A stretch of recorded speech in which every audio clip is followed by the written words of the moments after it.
Assalamualaikum warahmatullahi wabarakatuh. Bismillahirrahmanirrahim. Alhamdulillahirabbil alamin wa bihi nasta'in ala umuri dunya waddin. Wassalatu wassalamu ala asyrafil mursalin sayyidina wa habibina wa syafi'ina maulana Muhammad wa ala alihi wa sahbihi wasallim tasliman katsiran bi rahmatika arhamar rahimin ya arhamar rahimin ya arhamar rahimin arhamna bi rahmatikal wasi'ah irhamna bi rahmatikal wasi'ah Allahumma arhamna bi rahmatikal wasi'ah wasi'ta kulla syai'in rahmatan wa ilma wasi'ta kulla syai'in rahmatan wa ilma wasi'ta kulla syai'in rahmatan wa ilma فاغفر للذين تابوا واتبعوا سبيلك وقهم عذاب الجحيم ربنا وادخلهم جنات عدن التي وعدتهم ومن صلح من آبائهم وأزواجهم وذريتهم إنك أنت العزيز الحكيم وقهم السيئات ومن تق السيئات يومئذ فقد رحمته وذلك هو الفوز العظيم سبحان ربك رب العزة عما يصفون وسلام على المرسلين والحمد لله رب العالمين. Alhamdulillah rabbil alamin. Jemaah kekasih Allah yang dipilih Allah untuk datang ke rumahnya di pagi yang mulia ini, insyaallah renungan subuh, tausiah subuh bersama surah Al-A'la ya. Al-A'la yang sudah sering disorot, sudah sering dibaca. Setiap kali surah ini ada surah lain juga dibaca dan disorot. Mudah-mudahan semakin bertempat di hati ya. Semakin bertempat di hati. Tujuan Quran diturunkan supaya ada space-nya dalam hati itu. Jangan ada space yang lain lalu space Al-Quran itu sempit. Sepatutnya space Al-Quran itu diutamakan di dalam hati kita. Halaman 591 surah Al-A'la. A'udzu billahi minasy syaithanir rajim. Bismillahirrahmanirrahim. Sabbihisma rabbikal a'la alladzi khalaqa fasawwa walladzi qaddara fahada walladzi akhrajal mar'a faj'alahu ghutha'an ahwa sanuqri'uka fala tansa illa ma sya'allah innahu ya'lamul jahra wa ma yakhfa wa nuyassiruka lil yusra fadhakkir in nafa'atiz dhikra sayadhakkaru man yakhsha wa yatajannabuhal ashqa alladhi yaslan naral kubra thumma la yamutu fiha wa la yahya qad aflaha man tazakka wa dhakara isma rabbih fasalla bal tu'thiruna al-hayata ad-dunya wal akhiratu khairun wa abqa inna hadza lafi as-suhufil ula suhufi Ibrahim wa Musa. Shadaqallahul azim. Amanna bika ya Rabb fazidna imanan ba'da iman. Kita nak lihat pagi ini ayat 14 dan 15, mungkin sampai 16 juga, 3 ayat pendek. Qad aflaha man tazakka wa dzakara isma rabbih fasalla bal tu'thiruna al-hayata ad-dunya. Qad aflaha. Kalau ada ungkapan kata-kata qad aflaha dalam Quran, itu perlu diperhatikan. Kalau ada kata-kata qad aflaha perlu diperhatikan ya. Sama dengan muflihun, sama dengan faza ataupun al-fawzul azim. Artinya perlu diperhatikan tuh. Ayat-ayat yang sangat menarik perhatian mukmin berkenaan dengan qad aflaha ataupun aflaha ataupun muflihun, dan lain yang seerti dengannya. Qad aflaha, pasti beruntung. Siapa? Man tazakka, orang yang bertazkiyah. Ada juga makna lain daripada tazakka itu, katanya membayar zakat juga ada ya. Ini kata-kata Quran ini luas maknanya. Kita ambil satu makna, qad aflaha man tazakka, beruntunglah orang yang bertazkiyah. Wa dzakara, dan berzikir. Wa dzakara asma rabbih, dan berzikrullah. Fasalla, dan bersolat. Jadi nak meraih al-falah, qad aflaha, ada 3 step. Ada 3 step di sini ya. Kalau dalam surah Asy-Syams di sana qad aflaha man zakkaha, salah satu saja. Di sini 3. Maknanya dua-dua kena ikut. Qad aflaha man tazakka, beruntunglah orang yang bertazkiyah. Sudah selesai dia mentazkiyahnya.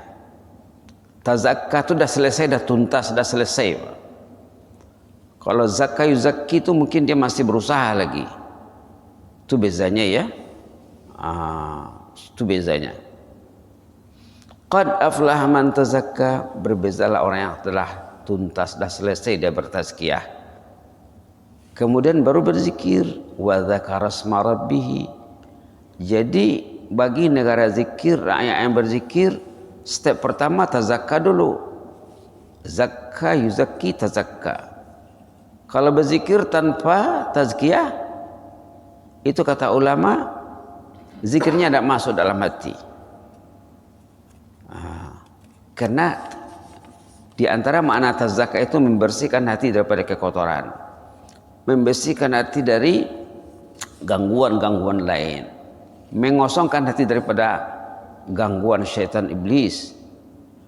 Kalau dalam hati itu syaitan iblis, dia berzikir, katanya zikir tidak masuk ke hati, zikir hanya di lidah saja. Ini kita akan masuki bulan suci Ramadan, karena siap nih ya. Maaf ya. Bulan Ramadan bulan bertazkiyah. Kemarin kita ada sebut, dah bagi kertasnya lebih 20 fadilat Ramadan ataupun nama-nama dan julukan Ramadan. Di antara lain bulan Ramadan bulan pembersih, pentazkiyah. Inilah kita nak buat langkah-langkahnya ya. Bila orang itu sudah bertazkiyah dan berzikir, fasalla. Kalau dia salat, barulah salatnya tadi aflaha.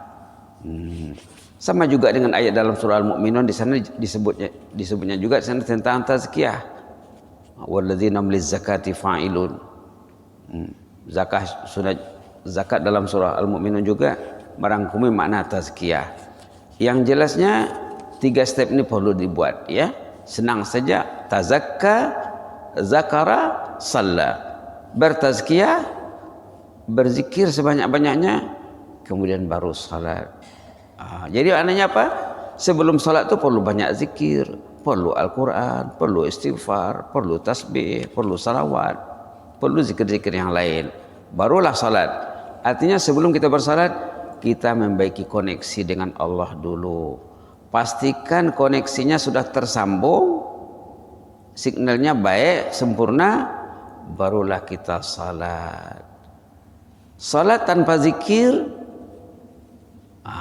tidak menepati tuntutan dalam Al-Quran. Berarti zikirnya, salatnya nanti tidak fokus, tidak khusyuk. Subhanallah, cantiknya ya. 3 step dalam mengerjakan salat, termasuk salat sendiri. Tetapi manusia itu silapnya, bal tu'sirunal hayatad dunya. Tetapi manusia itu dunia yang diutamakannya. Bukannya Quran dipegang sebelum salat, bukannya tasbih dipegang sebelum salat, benda lain dipegangnya. Lepas salat juga bukan memegang Quran. Benda yang dipegangnya berlebihan. Berlebihan dia pegang benda itu. Bal tu'sirunal hayatad dunya. Ternyata kamu lebih berat kepada keduniaan, bukannya berat kepada akhirat. patutnya berat kepada akhirat. Dunia itu untuk akhirat. Ini tidak, kebanyakan manusia dunia yang diutamakannya, akhiratnya tergadai. Disebabkan media-media genggaman, Quran tak dipegang, akhirnya akhirat tergadai. Matanya rosak sakit, hatinya kamah kotor berpenyakit, mindanya juga kacau bilau, galau dibuat benda-benda yang dipegang tadi. Bal tu'sirunal hayatad dunya, ternyata kamu berat kepada keduniaan, akhirat tidak difikirkan, dunia yang temporary yang dipikirkan, padahal akhirat itu khair, akhirat itu lebih baik dan abqa, kekal. Dunia itu tak baik dan dunia itu tak kekal, itu yang diutamakan. Dunia itu banyak yang tak betul. Dalam satu hadis, ad-dunya mal'unah, dunia itu dilaknat katanya. La ilaha illallah. Ada dalam satu hadis ya, ad-dunya mal'unah wa mal'unah man fiha. Dunia itu dilaknat dan dilaknat orang yang ada di dunia itu katanya. Wal akhiratu khair, akhirat lebih baik dan lebih kekal. Itu maka Allah mengasihi kita Ramadan. Mengasihi Ramadan yang dalam 10 hari lebih saja lagi kita akan masuk bulan Ramadan ya. Bulan yang di sana kita bertazkiyah, di sana kita mengambil keutamaan, merebut keutamaan tentang ke akhirat. Baik, di sini suka cerita sedikit dikongsi tentang Ramadan. Kemarin juga sudah disebut ya, besok juga akan disorot tentang Ramadan di sini dengan izin Allah. Kalau sehat badan dan panjang umur ya. Kenapa dikatakan Ramadan? Nah, dalam Islam ini yang uniknya ya, yang unik dalam Islam itu, dalam bahasa Arab itu, dalam Islam khususnya, nama itu mempunyai arti yang sangat hebat. Salat contohnya, kenapa dikatakan salat? Masjid, kenapa dikatakan masjid? Ada artinya, ada maknanya. Musalla, kenapa dikatakan musalla? Di tempat ibadah ini sama ada masjid ataupun musalla. Nah, kalau dia tarafnya tidak sampai ke taraf masjid, dikatakan musalla. Nah, kenapa dikatakan masjid? Kenapa dikatakan salat? Kenapa dikatakan Ramadan? Kenapa dikatakan saum? Kenapa dikatakan Islam? Rukun-rukun Islam itu semuanya ya, yang 5 ada maknanya. Saum apa maknanya? Siam sinonimnya ya, siam dengan saum. Tetapi ternyata di antara 5 rukun Islam, siam ini belum lagi menyerap penggunaannya dalam bahasa Melayu. Syahadat dipakai, salat dipakai, tidak payah sembahyang ya, salat sudah cukup. Salat dipakai, zakat dipakai, haji dipakai, saum, puasa dicakap. Kenapa saum tidak diserapkan dalam bahasa Melayu? Kenapa puasa pula? Saum lah, saum atau siam. Jadi tak usah lagi dipakai puasa atau fasting, saum saja, siam saja. Sama dengan salat, sama dengan zakat, sama dengan haji. Baik, mungkin besok kita akan surat tentang saum. Sekarang Ramadan dulu ya. Ramadan kata ulama yang terpilih di sini yang mudah difaham ya. Kata ulama dikatakan Ramadan karena hati mukmin pada bulan Ramadan. Karena hati mukmin pada bulan Ramadan mubarak memiliki kehangatan luar biasa untuk menyerapkan keakhiratan. Subhanallah. Apa maksudnya? Dalam Ramadan cinta akhirat itu meningkat. Itu maksudnya. Cinta akhirat itu meningkat. Maka pertahankanlah, perjuangkanlah, kembangkanlah. Jangan juga dunia. Kalau yang dia pegang handphone yang 5 jam satu hari, coba dikurangkan di bulan Ramadan, ataupun malam tak mau pegang handphone. Siang peganglah sedikit, tapi malam janganlah. Ataupun jangan sama sekali. Lagi bagus. Fokuslah kepada akhirat.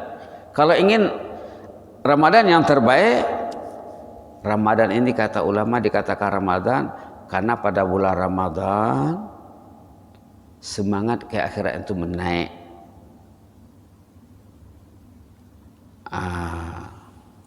Seperti mana pasir dan batu menyerap panas terik pada hari siang hari. Ramadan itu biasanya terjadi di musim panas. Jadi batu di padang pasir dengan pasir itu bulan Ramadan itu memanas. Di sana bukan saja batu dan pasir, air pun panas di sana kalau musim panas. Tak payah pakai heater pun, water heater, airnya panas. Bila kita keluar bilik mandi keringat. Subhanallah. Bagi jemaah yang pernah di sana ya dalam suasana musim panas, katanya dikatakan Ramadan itu karena biasanya dulu bulan Ramadan itu musim panas, benda-benda termasuk batu dan pasir panas di bulan Ramadan. Jadi begitu juga hati manusia, cinta akhiratnya meningkat, memanas. Maka pertahankanlah benda ini. Itu dikatakan Ramadan. Satu. Yang kedua lagi, bulan Ramadan bulan dosa terbakar. Ramadan artinya pembakaran atau membakar. Ramadan artinya membakar ataupun pembakaran. Apa yang dibakar? Dosa. Jangan tambah dosa. Jangan timbun dosa bulan Ramadan. Buatlah benda-benda yang menghanyutkan dosa, mendilit dosa. Pastikan amal soleh yang dilakukan layak membakar dosa. Kalau media genggaman itu menambah dosa, janganlah. Jangan, tak usahlah. Peganglah Quran, benda yang menghanyutkan dosa. Peganglah tasbih. Berzikirlah banyak-banyak. Yang paling bagusnya ya zikir yang paling bagus ini kita duduk menghadap Allah. Kita memikirkan saat kematian, kita memikirkan dosa, kita memikirkan alam kubur, kita memikirkan hari pembalasan, hari berhisab, amalan kita ditimbang, kertas catatan amal akan disemak. Tuh pikir-pikirlah tuh. Sirat akan ditempuh. 3 proses tuh yang paling penting ya, meniti sirat, menyemak catatan, menimbang amal. Kan dulu kita sudah disebut, pernah satu ketika tuh Aisyah bersama Rasulullah SAW, tiba-tiba Aisyah menangis. Rasulullah tanya, kenapa Adinda menangis? Kekanda kan ada bersama Adinda, kenapa lagi menangis? Apa kata Aisyah? Saya teringat hari kiamat katanya. Adakah Kekanda akan teringat keluarganya di sana nanti?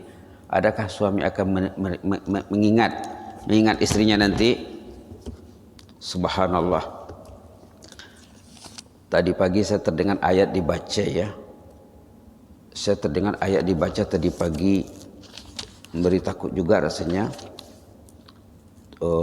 Bagus kita fikirkan ayat ini ya. Subhanallah. Ayat halaman 488. Tadi pagi sebelum ke masjid saya terdengar ayat dibaca surah Asy-Syura. Surah Asy-Syura ayat 45 halaman 488. Surah Asy-Syura halaman 488 ayat 45 di atas. Boleh dibaca ya? Watarahum. A'udzu billahi minasyaitonir rajim. وتراهم يعرضون عليها خاشعين من الظل ينظرون من طرف خفي وقال الذين آمنوا إن الخاسرين الذين خسروا أنفسهم وأهليهم يوم القيامة Ala innal zalimina fi azabim muqim. Nas'alullah al-afiyah. Kita nak fokuskan wa qala allazina amanu. Orang beriman berkata, innal khasirin, orang yang rugi. Siapa itu mereka yang rugi? Tadi kita bicara falah ya. Tadi bicara falah, sekarang lawan falah tuh khasirin, rugi, khusran. Orang yang rugi siapa itu? Yaitu orang yang dirinya rugi dan ahli keluarganya juga rugi. Dah ada bulan Ramadan, keluarga tak dididik juga cinta Ramadan. Anak-anak tidak dididik cinta Ramadan. Istri dibiarkan, anak terbiar. Tidak ada agenda, tidak ada planning. Selaku ayah wajib merancang. Selaku suami perlu mendidik istrinya. Yang rugi katanya orang itu rugi, dirinya rugi dan keluarganya rugi, anak istri rugi. Yaumal kiamah, pada hari kiamat nanti baru nampak kerugiannya. Ala inna zalimina fi azabim muqim, orang yang zalim itu akan berada dalam azab yang kekal. Jadi apa maksudnya ini? Maksudnya kita rancanglah nak masuk bulan Ramadan ini. Kemarin juga pula sudah disebut barangkali ya, kita kena senaraikan benda yang mau dijauhi di bulan Ramadan, benda yang nak buat apa yang sesuai dengan diri masing-masing. Oh saya mesti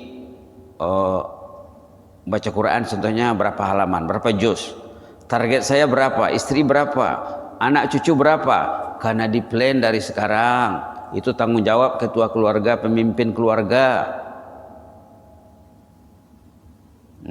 Pastikan bulan Ramadan tadi bulan membakar dosa ya, bulan membakar dosa.